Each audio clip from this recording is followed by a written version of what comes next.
there is a huge sigh of relief here because, of course, in the next half an hour or so, we are expecting those 20 living hostages to be released over the next couple of hours. I'm currently in Hostage Square at the moment, and there are people starting to gather here. The community here has grown over the last couple of years because, of course, this has become one big family. You're looking at live shots here of Hostage Square, where thousands of people have already gathered this morning, waiting to hear news of their loved ones who will be released shortly. Now, we've gotten some information about the first lot of hostages who will be released. There'll be 6 hostages. The hostages will be freed by Hamas from the northern Gaza Strip, and it'll be Matan Angrest, brothers Gali and Ziv Berman, Alon Ohel, Itan Moore and Omri Miran. That's according to the Hebrew language media. The other 14 living hostages will be released later from different areas of Gaza. You're seeing those thousands of people who have gathered here night after night, waiting to hear any news of some kind of ceasefire deal, some kind of hope. And just in the last week, there really has been a massive sigh of relief across this country. This is an incredibly small nation. They've really felt the pain of these hostages who have been taken. If we take you back to October 7th, that horrific terrorist attack that took place here on Israel, 1,200 people were killed, 251 hostages were taken. And over the course of the last 2 years, there have been different hostage release deals that have taken place, but these last 20, they were the last 20 living hostages. In total, there are 48 hostages that remain in Israel and in Gaza rather, and the Israeli authorities have insisted that they have wanted the bodies of the deceased hostages returned as well. Hamas has said that is going to take some time, so there isn't clarity as yet whether the deceased hostages will be returned today, but the hospitals here, the clinics are ready to receive both the living and the deceased hostages. But you're looking there at those live shots of Hostage Square. I don't know if you can see just behind me, I'm going to get my cameraman to zoom in to that clock that you'll be able to see. 737 days. That is the number of days that the hostages have been held in Gaza. So for 2 years now, just over 2 years, these hostages have been kept in dark tunnels. They've been moved from place to place. At times, we've been told they've been living under residential areas. They've been living in tunnels. They have very much been part of the onslaught on Gaza that the Israeli government launched in order to take out Hamas, in order to get their hostages back. So the medical facilities here, the doctors, the teams here are ready to deal with the hostages who are suffering from famine and starvation as well. They will be suffering from psychological trauma, physical trauma. The Red Cross over the last few days has met with the hostages, and there were reports that some of them were in quite bad condition. There are ambulances on standby, there are helicopters on standby to take those hostages who are in bad condition to urgent medical facilities and hospitals in Israel. But you're looking there at the live images. Let's just show you live pictures coming in from Reem base just on the border with Gaza as well, where you can see some of the military preparing to receive these hostages. We're told that the first 6 hostages in the next half an hour or so will be handed over from the Hamas militants to the Red Cross. That convoy will then take the the hostages to Israeli special forces in the Israeli-controlled part of the Gaza Strip. And then they will be taken to the Reem Air Base, where you're looking at those live images now. Preparations have been made over the course of the last few days. Over the weekend, we heard that Hamas was ready to hand the hostages over. There was talk of some delay. We are also expecting President Donald Trump to arrive in the next hour or so. And he, of course, was instrumental in getting this ceasefire deal over the line. There has been much praise for him internationally. Both sides of the aisle, the Republican Party, the Democrats, have been praising Donald Trump for getting this ceasefire deal over the line.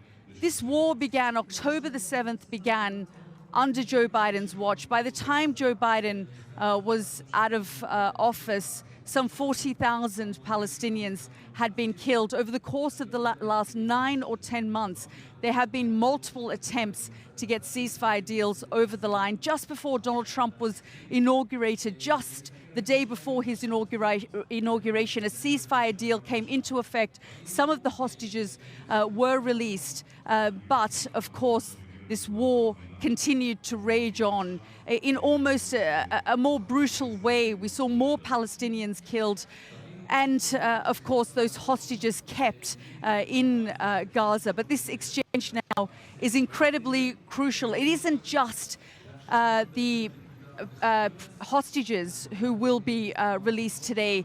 It'll also be Palestinian prisoners who will be released here from prisons in Israel. Some 2,000 Palestinian prisoners will be released over the course of this first phase. Some of them, 250 of them, convicted criminals, and the other 1,700 or so were rounded up after October 7th, many of them held without trial. And that exchange will take place as part of the first phase of this ceasefire deal. But there is a sense of jubilation here in Hostage Square. Night after night, they've been gathering. It's been incredibly somber. And then, of course, there was relief, joy, celebrations here just a few days ago when it was announced that that deal had been brokered. But now there is a sense of relief that these hostages will finally be returned and will be able to go home. They won't be going home immediately. They will be meeting their families at the Reem Air Base. But then, of course, they need to undergo medical care for mental trauma, for physical trauma. The Red Cross met the hostages over the course of the last 24 hours or so. There were reports that some were in very bad condition. So we'll have to wait and see how these hostages actually emerge once they are released from the Gaza Strip. We are expecting 6 of those hostages to be released in the first hour. And then, of course, in the next 90 minutes or so, we are expecting President Donald Trump to arrive here in the Middle East, where he will be greeted by Prime Minister Benjamin Netanyahu and his wife, Sarah. They've left handwritten notes for the returning hostages. But let's just bring in our Alex Rossi, who's here with me now. Alex, I mean, you can really feel the energy here in this square. It's been quite heavy over the course of the last few days. There's been a lot of emotion. We saw Steve Witkoff here. We saw Jared Kushner here. We saw Ivanka Trump here just in the last couple of nights, giving messages to the crowds here, saying that Donald Trump never forgot about the hostages. And to Donald Trump's credit, he ensured that he made this one of his first sort of achievements of his first term. Yeah, I mean, superficially, you look at this scene here, Yalda, and it is one of unbridled celebration. All of the things that you would expect to see, flags being waved, dummies of Donald Trump because he is the man of the hour, being feted as a hero here in Israel. But if you scratch below the surface, there is kind of another This is one of celebration, but it's also tinged of sadness. Remember, we're seeing now the beginning of the process for the release of the living hostages, but some of the hostages being released today are no longer alive, and I have spoken to the families of those people, and they say, look, could this deal have not been done earlier? Had it been done earlier, my body bag may have been come alive to his or her family. So there is that sadness. Underneath all of that, of course, there is also this for Israeli society, this nightmare that's been going on for the last couple of years. And there is a feeling that this process may bring, to this chapter at least, a period of closure. But again, even after that, there are questions for Israelis. How did October the 7th happen in the first place? This was a massive security failure in a country which prides itself on its security and keeping its citizens safe. How was the war prosecuted? What of Israel's reputation and standing around the world? In many parts of the world, Israel is now seen as a pariah state. There's accusations of genocide. The International Criminal Court has an arrest warrant out for Prime Minister Benjamin Netanyahu and his former Defense Minister Yoav Gallant. So again, there's all of that kind of stuff that needs to be dealt with that I don't think people really have addressed or wanted to start to process, because the focus, as it should be, has been very much on getting the hostages out.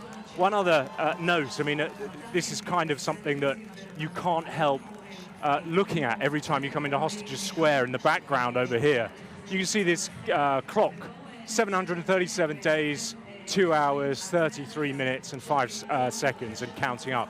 There will be a moment, of course, when those hostages are out, when that clock will stop. So again, a significant visual moment for people here. But people still coming. We just arrived in the square in the last half an hour or so, and lots of people coming in the streets around here. We expect tens of thousands of people to come here throughout the day to kind of greet this moment and see this moment. It's a really significant moment of time for Israelis. Very much so. Alex, we will talk about the failings of October 7 in a moment, and, the accountability that needs to take place in this country.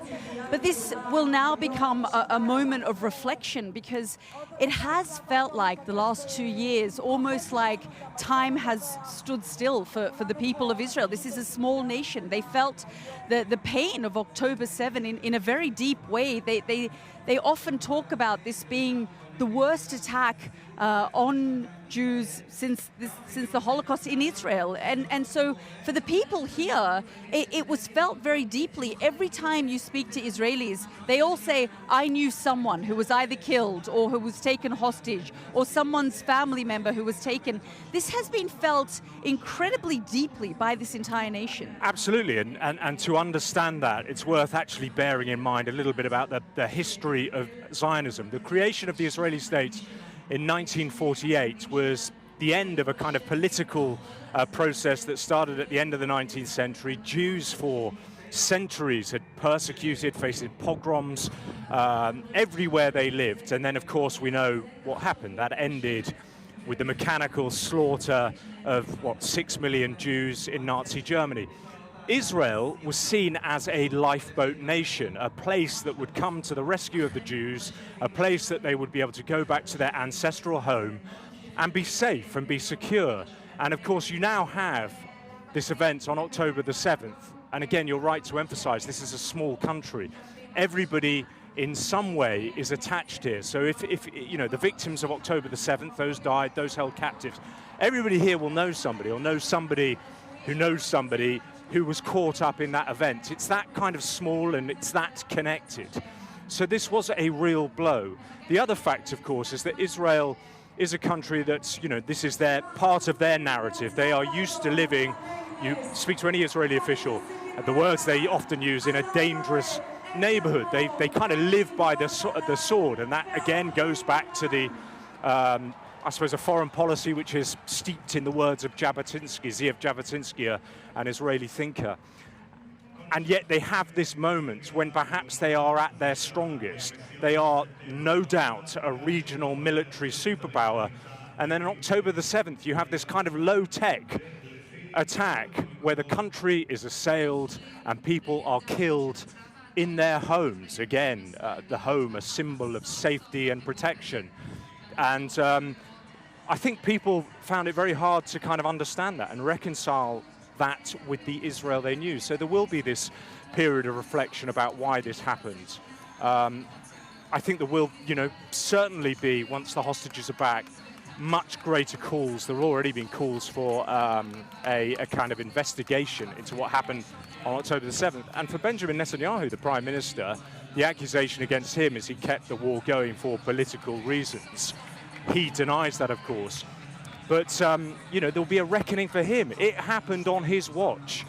So, again, people will start to reflect on that, I think, once the hostages are over. But yeah, October the 7th really was something that kind of made people feel insecure in a place that really they should feel secure. It also asked questions about the Israeli Defense Force.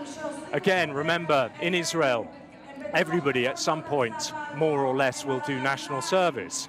The Israeli Defense Force is seen as an extension of family. That family failed on October the 7th, and we heard from the IDF Chief of Staff yesterday talking about that when he issued a statement saying there needed to be a period of reflection, and he acknowledged that the IDF on that day had failed. Yeah, absolutely. And in the past, when there have been similar failings in this country, heads have rolled. Yeah, I mean, I think you need to go back to 73 in the Yom Kippur War for the last, I think, parallel in terms of the failings, the security failings that Israel experienced. Yeah, heads are rolled. I mean, look, October the 7th happened, and I remember watching those appalling videos and being astonished at the extent of the penetration that Hamas had made into Israel. This wasn't rockets leaving the Gaza Strip. They had wholesale penetrated Israel, and thinking there is no way that Prime Minister Benjamin Netanyahu can politically survive this. The fact that he has, I think, is testament to, and I use this word in inverted commas, the type of politician that he is. And he may very well ride this out. I mean, he's kept going for this long. It's unclear what will happen with elections, which are due to happen sometime next year. He's still very, very popular within his right-wing base. Can he rebuild another coalition after the next elections? We'll wait and see. But I would say most politicians would have been finished after October the 7th, but he has managed to survive. What was extraordinary, Alex, is when Steve Witkoff was standing here talking about Benjamin Netanyahu, thanking Benjamin Netanyahu, the crowd suddenly started to boo because the hostages here, the hostage families rather, have been so angry. There have been hostage families who have told me, he hasn't met us. He hasn't met us for 11 months, 12 months. He hasn't been to some of the kibbutzim that have been impacted as a result of October 7. Yeah, the accusation against him is that he doesn't want to be associated with those failings. So the best way to not to be associated is proximity. Don't get too close to it. Let other people take the fall for it. But we were in Hostages Square when Steve Witkoff, the US Special Envoy for the Middle East, was speaking. The atmosphere when he arrived was electric. I mean, I can't overstate how grateful people are here to Donald Trump. People, I suppose Europe have a very different perception of what Donald Trump is, what he stands for, what he symbolizes. But for here, he's the man of the moment. He's a hero. You'll hear very few people saying bad things about him. So the atmosphere is absolutely electric. Steve Witkoff was in the library building over there. He spent a good hour or so meeting hostages' families, talking to them. He's had a close relationship with them since the beginning. There's a contrast there with the other figure that you were talking about earlier. And then he came out on stage with Jared Kushner, Trump's son-in-law, a former Middle East envoy, and Ivanka Trump. And he started speaking, and you could feel the welcome. You could actually feel it on your skin. He was erupted here. What he had to say, people were hanging on every word. And then it span on a penny when he mentioned the word Prime Minister Benjamin Netanyahu. It just changed like that. They started booing. Those booings weren't just a few people. They were pretty much the whole crowd. And those boos continued. And he stammered and stuttered and managed to silence them and said that actually, you know, Benjamin Netanyahu is a man that I have been in the trenches with. I think those were the words he used. And it wouldn't have happened without him, but certainly a great deal of unhappiness here in Hostages Square from the people who've been protesting here for more than a couple of years about PM Benjamin Netanyahu. Alex, I'm just going to interrupt you there because we are hearing that Israel says that Hamas has handed over the first group of the 7 hostages over to the Red Cross. And as we said, that you're looking at those images now of Hostages Square, but just in the moments before, and I wonder if we can take you back to the images of the live shot from the home of one of the hostages, Elkanah Bobot. He's one of the living hostages to be released this morning. You can see there his family waiting nervously and in anticipation. In May, he was identified as the hostage seen in a video published by Hamas's armed wing. He's 36 years old, and he is going to be released this morning. But as I said, we are now hearing reports from the Israeli government that Hamas has released 7 of the hostages, handed them over to the Red Cross convoy. We are waiting for those images to emerge. In the past, we have seen that convoy making its way out of Gaza. And you're looking at images of Hostages Square where people are nervously waiting in much anticipation. There is a sense of relief here, knowing that for them this war is over. In this moment, they can finally celebrate and come to terms with what happened on October 7, and knowing that all of the living hostages will be returned. And today, 737 days in, those 20 living hostages will return. As Alex was saying there's also a lot of grief here because they know that some of those deceased hostages will be released and returned as well. Hamas says it doesn't know where all of the bodies are, and it's going to take some time to get those hostages back. But there is so much excitement, joy, jubilation, pain here in this square. It's felt very heavy in the last few days because this nation hasn't necessarily come to terms with the pain of October the 7th. And finally, it feels like their trauma is coming to some kind of an end. But of course, we are going to continue to monitor the situation here on the ground. And as we get more information about where the hostages have gotten to once they move from